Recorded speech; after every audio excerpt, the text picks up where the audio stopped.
Gordon was cross. Why should Henry have a new shape? He grumbled. A shape good enough for me is good enough for him.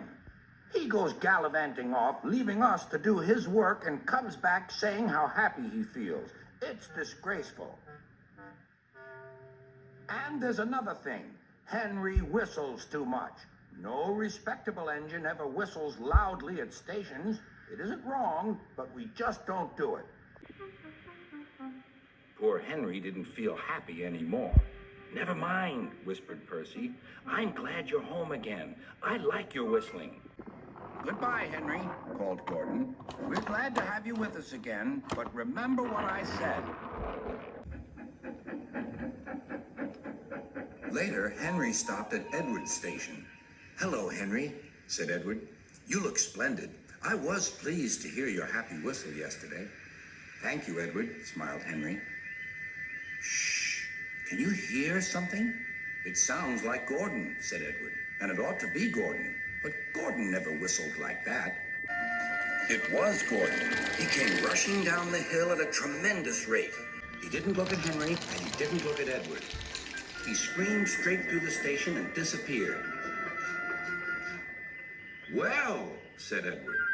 It isn't wrong, chuckled Henry, but we just don't do it. And he told Edward what Gordon had said.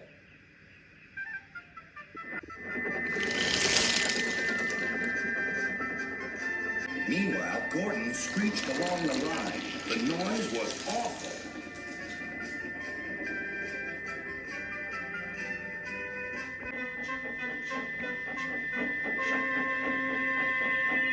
At the station, everyone covered their ears. Sir Topham Hatt covered his ears, too.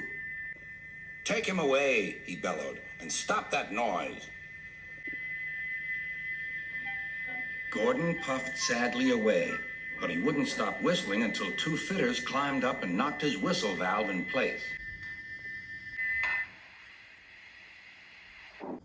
That night, Gordon slunk into the shed. He was glad it was empty. It isn't wrong, murmured Henry to no one in particular, but we just don't do it. No one mentioned whistles. Next morning, Henry was enjoying himself enormously. I feel so well, I feel so well, he sang. Trickety-trot, hummed his coaches.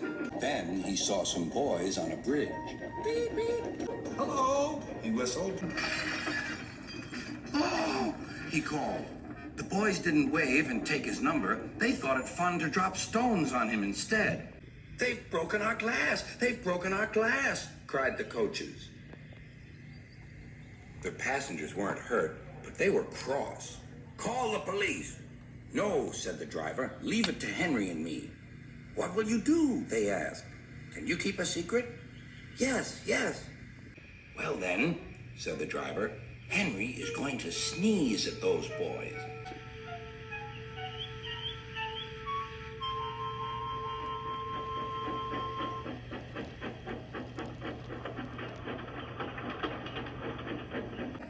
Lots of people were waiting at the station just before the bridge. They wanted to see what would happen. Henry has plenty of ashes, said the driver. Please keep all windows shut till we've passed the bridge. Henry's as excited as we are, aren't you, old fellow? Henry felt more stuffed up than excited. Soon they could see the boys, and they all had stones. Are you ready, Henry? Said the driver. Sneeze hard when I tell you. Now, he said.